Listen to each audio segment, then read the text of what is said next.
Signing Jaden Springer gives the Pelicans some defensive bite, but honestly, holding on to that last roster spot might be the most valuable move the Pelicans can make. I'll explain in today's episode of Locked On Pelicans.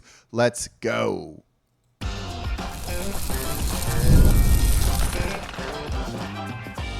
You are Locked On Pelicans, your daily New Orleans Pelicans podcast, part of the Locked On Podcast Network, your team every day. Welcome to another edition of Locked On Pelicans, the daily podcast covering your favorite team, the New Orleans Pelicans and NBA, part of the Locked On Podcast Network, your team every day, available wherever you get your podcasts and available on YouTube. I'm your host, Pelicans Insider, credential member of the media, Jake Madison, at NOLA Jake on Twitter. Here with y'all on this Monday, we have got a week's worth of shows for you, and we're going to cover a lot in today's episode of Locked On Pelicans. A surprise signing with Jaden Springer. What could he bring to the team? But more importantly, maybe they just keep that roster spot open. I'll explain. Plus, we maybe have a leak of the City Edition jerseys, and I want to talk about the NBA's expansion into Europe, of all places, and how that impacts New Orleans. So we got a lot to cover in today's episode of Locked On Pelicans. This episode is brought to you by Monarch Money. Take control over your finances with Monarch Money. Use code LOCKEDONNBA at monarchmoney.com for 50% off your first year. And of course, thank you for making Locked On Pelicans your first listen today and every day. We are here Monday through Friday, the number one Pelicans podcast covering everything you want to know about this Pelicans team. So please subscribe wherever you get your podcast and join over 11,000 Pelicans fans on YouTube as well. And don't forget, you can watch us on the Gulf Coast Sports and Entertainment Network Monday through Friday at 10:30 a.m. every single weekday. That's the same place you watch your Pelicans play. So I want to get into the news that kind of broke late Thursday, and it didn't even break. The Pelicans just sent an email being like, hey, we've signed Jaden Springer, which kind of came out of nowhere. No leaks or anything about that. And as the Pelicans had one open roster spot, truthfully, using it on Jaden Springer is a little bit questionable, in my opinion. But then Michael Scotto of Hoops Hype clarified that it is an Exhibit 9 deal. An Exhibit 9 deal is essentially just a training camp invite. It's a non-guaranteed contract for training camp. An Exhibit 10 deal is basically also a training camp invite, but then you get a bonus if you end up signing with the G League team that the Pelicans or any NBA team controls if they sign you to an Exhibit 10 deal. Exhibit 9 is just essentially a training camp deal, a training camp invite that could then get converted to a standard contract if you don't get waived by a certain date. It basically has a guaranteed date. That's all that is. That's different than just being invited to training camp without, the possibility of a contract. This one is a contract and they've got to actively waive you kind of thing. And truthfully, I expect Jaden Springer will get waived. I'm not the biggest Jaden Springer guy. When you look at the players signing in free agency right now, there's very few impactful players. There can be some nice depth pieces, but Jaden Springer, who's played 4 years in the league here across 3 different teams, for his career, right, is averaging 3 points per game, 1.4 rebounds, 0.8 assists, and he's shooting from 3, 23.8%. Jaden Springer is an energy guy. Look, he gives you some defense. He will fight through things. He's a hustle guy, just without all of the other stuff that you need those hustle guys to do. But he'll hustle. Look, to bring him in training camp, have him for preseason, and have him be a menace in some of those training camp practices and things, kind of love the signing, truthfully. He's going to push these guys. He feels like he can make the roster, I'd be willing to bet. Wants to make the roster too, and is going to make life difficult on anyone that he goes up against in practice. So adding him to the roster for training camp, yeah, makes perfect sense to me. This screams a Joe Dumars kind of player. But I don't expect him to make the opening day roster. And in fact, I think the Pelicans having an open roster spot is maybe the smarter thing for them to do. And we'll do this a little bit later, we'll start to kind of figure out what the rotation is going to look like, who's going to get minutes. I want to wait a little bit because I think we need to see where someone like Jeremiah Fears is going to fall into that, right? Is he or Jose Alvarado the backup point guard? And I think we'll get a lot more clarity from that in preseason, after training camp, all of that stuff. So Springer wouldn't crack the rotation, right? That's kind of what I gather from this. He's 6'4", so it's, it's not bad size, but it's not incredible size there. And when you look at the other guys on this team, right, who's he going to be playing over? Looney's going to be in the rotation. Murray, when he's healthy, is going to be in the rotation. Poole, Zion, Trey, Jose, Bay, Herb, Hawkins should be in there, right? Carlo, Misi, Micah Peavy, Fears Queen. We're already getting towards like 13, 14 guys here that Jaden Springer is not going to be playing over. And look, I asked my Locked On Celtics host here on Locked On, John Corrales. He's my co-host on Locked On NBA. Make that your second listen today, your team every day. Part of the Locked On Podcast Network, your team every day. There we go. I can do my taglines properly. And, he was just like, I asked him, I was like, Jaden Springer good? He's like, not really. Like, it's an energy guy. He's a hustle energy guy. It's that simple. So he's not going to play over anybody. So at that point, don't have his contract become guaranteed and then be money you have to eat. This Pelicans team is still going to look to upgrade the roster in some capacity during the regular season, or if things go poorly, look to trade off players and become sellers at the trade deadline, just trying to get whatever they can to salvage a bad season where you don't control your first round pick next year. Having an open roster spot to be able to take an extra player back in an unbalanced trade, sending out one guy, bringing back two guys, or sending out two and bringing back three, and then not having to waive somebody seems kind of smart here. I think that, this team, one, if they want to be cheap too, not paying a guy is going to save you. They're right up against the luxury tax line. I probably should have pulled my cap sheet up ahead of time. Let me pull that up here so I have it. But I think this is just kind of like a nothing move to me. They have to the luxury tax about $4.2 million by my numbers here, which is going to be about what everyone else is saying. So, do you need to add another $2 million to that? Then if it means, you make a trade during the season and that brings back $3 million in salary, then you're over the luxury tax. That doesn't seem like a smart move, in my opinion, for a Jaden Springer type person. A Russell Westbrook would be a different story, but not for a Jaden Springer. So if you're not going to get a guy that can be more of a difference maker than Springer is, it's not worth carrying someone on that roster spot right now when that person wouldn't be playing anyway, outside of, massive injuries to the team, which, look, can happen. We certainly know that here in New Orleans, but I think keeping that roster spot open, having the more flexibility is the additional flexibility is the smarter move for the Pelicans right now as they head into an uncertain season that could go either direction. And you don't want to have to, become sellers at the trade deadline and then not be able to sell off pieces because you'd go into the luxury tax and you're not going to be, in the luxury tax if you're a seller or anything like that. And if you want to try and improve your team, having more flexibility to do so seems a better use of that roster spot and potential salary than signing Jaden Springer, who wouldn't be playing over the majority of the guys on this roster, right? Springer's not going to play over Hawkins. And he shouldn't be playing over Hawkins, right? Hawkins needs to be out there getting minutes to either grow or increase his trade value. You just, traded for and signed Micah Peavy. And I think that's someone that you want to give minutes to that's going to kind of fill that defensive role that you would have Jaden Springer use as well. So give it to the young guy who's cheaper and arguably has more upside than a Jaden Springer type player. And look, if they could get a Russell Westbrook, if they could get one of those type of players, right, Chris Boucher or someone like that, be a different story. But I don't think those guys want to come to New Orleans right now. I don't think Russell Westbrook does. Otherwise, a move like that would have happened at this point in time. So right now, I think this is going to be, he's there in training camp, gets waived, doesn't make the roster. The Pelicans, as of now, go into the regular season with an open roster spot, which I think would be the smartest thing for them to do. Do you agree? Do you disagree? Do you love the Jaden Springer signing? Let me know in the comments down below on YouTube. So coming up next, let's put on our sartorial hats here and talk a little fashion with a leak of the City Edition jerseys. I think I have some insight as to what went on here and why these are jerseys you've seen before. That's coming up here next in today's episode of Locked On Pelicans.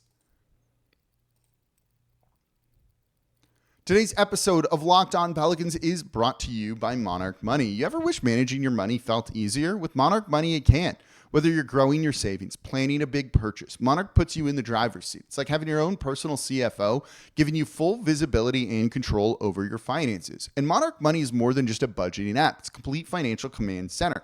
So you can track all your accounts, investments, and spending in one place. So in addition to managing your money, you're also building wealth. my fiance are planning and paying for a wedding right now, and we're using Monarch Money to make sure we're staying within budget, that we have things paid for, and that we have the money to pay other vendors later down the line. So if you're sharing your finances with someone, Monarch can help you stay on the same page the whole time. And having everything in one app makes it super easy to manage your money on a day-to-day basis. So take control over your finances with Monarch Money. Use code LOCKEDONNBA at monarchmoney.com for 50% off your first year. That's monarchmoney.com, code LOCKEDONNBA for half off your first year.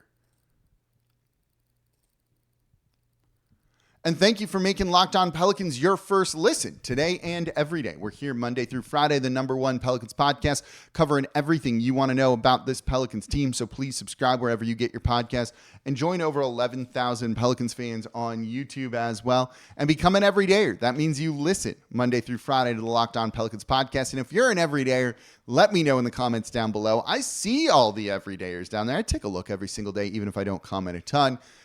And for your second listen, it's Locked On NBA. There is no off season in the association. So for your second listen today, find the Locked On NBA podcast. Doug, Matt, and Hayes keep you up to date on contract negotiations, rumors, and everything you need to be the most informed NBA fan. Find Locked On NBA on YouTube or wherever you listen to your podcast. Part of the Locked On Podcast Network, your team every day. So let's get into some jersey talk here. Nothing's been officially revealed just yet, but the NBA put out a teaser the other day saying like City Edition jerseys coming soon. And they're using, a number, a letter, the font from each of the jerseys that you've seen before, and you can clearly see which one is the Pelicans. And it's leading us to deduce, I've seen a number of people put this out there, that the City Edition jersey this year is going to be the City Edition jersey from 2 years ago. They're essentially, it looks like, reusing it in some capacity here based on leaks that I've seen too. And I don't fully know what the jersey is going to be. I've been on top of some of the jersey stuff. People tend to leak that stuff to me, which is kind of cool ahead of time. Seen like concept art and other things like that no one will ever be able to see. And this one, I don't know. I haven't gotten any confirmation on it yet. But if all the leaks are to be believed, it's the jersey from a couple of years ago. And you might think that it's that black one, right? The first one that they did that had the skeleton logo on it. And you might look at that or look at this and think like, that's super lazy. They're just reusing what they did a couple of years ago. Like, that's not fun. Maybe you already own one of those jerseys. So now you're not going to go and buy one, which seems like a mistake on the Pelicans' part if they wanted to sell more merch, which, look, that's probably something they want to do, I would imagine. So it feels a little bit disappointing that it's a reuse of the jersey. But let me fill you in on kind of how this process works. And I'm making an educated guess here on what might have happened. This is conjecture on my part. I'm not going to state any of this as fact, but I have an idea this could be what it is. But it's a guess. And I'm saying that up front. The jersey planning process is not something that's done in a year. These are usually done 2, 3, 4 years down the line, depending on the team and how they're doing it. A lot of work goes into this sort of stuff. Planning, Nike as the jersey manufacturer has a massive say in all of this. So do the Pelicans, so do the league. They all kind of work together, with whoever they hire to kind of design the jerseys. So this is not something that gets turned around in a 12-month period. You're looking at, 24 to 36 months usually when it comes to planning these out. And what I had kind of been told, through offhand remarks and conversations this last season was like, we weren't going to see the City Edition colors this year. So the black, the purple, right? That neon green, some of the gold in there too. And, look, I liked the purple herringbone, literal herringbone jerseys that they used this past year. And I'd heard maybe they were going to get away from the skeleton and some of the colors and things like that, which kind of made me disappointed because these seem to have, really landed with the fan base when it comes to everything. I don't know why I just got so blurry on the camera there. There we go. And so to go away from that color scheme, which people seem to really like, I'm a big fan of and think they should just do a full-on rebrand into the skeleton and this color scheme. I wonder if they had something planned that wasn't going to be this, was going to be whatever it's going to be. And I did not see anything. I just kind of got told like, you won't see these colors again next year. Maybe they're going to take 1 year off before getting back to it. Or given that you're on like a 3-year planning period or a 2-year planning period, maybe they planned these last two out. And then this one was already in the works to be something different. These past two were a hit with the skeleton and the color logo. So then they pivoted last minute. So if you can't design a new jersey in that period of time, you can just bring back an old one. So rather than not wear any sort of skeleton jersey or one of those type of color schemes, they're just bringing one back from 2 years ago to kind of then get back on the train of planning these out and using this and making this kind of like almost like the official alternate or something like that. This is an educated guess, knowing that whatever they were doing was already in the works. And I don't know if another team has reused their City Edition jerseys in a way like this. I didn't want to dig through all of it. I know the Suns and Jazz have kind of had similar ones. I don't know if they're exactly the same or if they were similar. So if y'all know a little bit more, let me know in the comments down below. And, I might be very uninformed in talking about this, but if you were going to just not get a skeleton, a black jersey, a purple jersey, and it was going to be something else, right? Maybe, if they did that New Orleans flag jersey one year, maybe it was going to just be a true Mardi Gras jersey again. And they realized, let's not do that. Let's keep this good thing going because people seem to really like it. Yeah, break out the black jerseys again, but then you've got to make sure you do something different, not this coming year, but the year after that. That's going to kind of be the key thing here. And I wonder if that's what this was just basically like, oh no, these are already in process. If we don't do something this year, we're missing out because our fan base really likes it. So we've got to dip back into something that we've done. It buys them a year time to be able to kind of get back and design the type of jerseys that they want going forward with everything. I think it could be that. I don't know for sure, being very clear that I have not seen anything official, not been told anything official about the uniforms for next year or what the plan was or wasn't. I could just see this being the case. And look, say that's what's going on here. I actually think this is like a sign of the team listening and actually a good thing. They could have just been like, you know what? We're going to do what we've done, what we've put money towards with the whatever the City Edition jersey was going to be this year, so on and so forth. But they're saying, we hear you fans, and we're going to at least bring back the look that you want. And frankly, that means they're going to sell less of them because a ton of people bought those black jerseys. I wanted to buy one and didn't jump on in time, and I'll definitely buy one this year. But a lot of people already did. And so if that's going to be the case, you're going to sell fewer jerseys. That's less income and revenue for the team. It's not what they want, right? Like, that's not an ideal situation for them to be in. I do think they know that the skeleton logo and the colors are a big plus for people. And as we've said, we talked about it a week or two ago, that the team does need a little bit of a rebrand, and they've kind of gone too long with the current uniforms, the current look, even though they've slightly redone the blue and the white one with the wording and things like that, changing the size. It's more or less the same design as when they were rolled out in, 2013? It's definitely time for some sort of bigger change, bigger shakeup. I wonder if this is also then maybe a test to see if you can make the black jerseys a full-time jersey if they do end up doing this sort of rebrand and things like that. We'll see. But I do think this is them listening that the City Edition jerseys were popular. The skeleton logo is popular. The black, the purple, the green, there's gold in there too, seems to really be a big hit with everybody. So hopefully they know that. I think if they were planning on using a different jersey, it's nice that they pivoted and didn't just try and put out something that they're like, whatever, we'll do it for a year, then we can go back to it. But in fact, just give the fans something that they want, even though they had a terrible record in the black jerseys 2 years ago.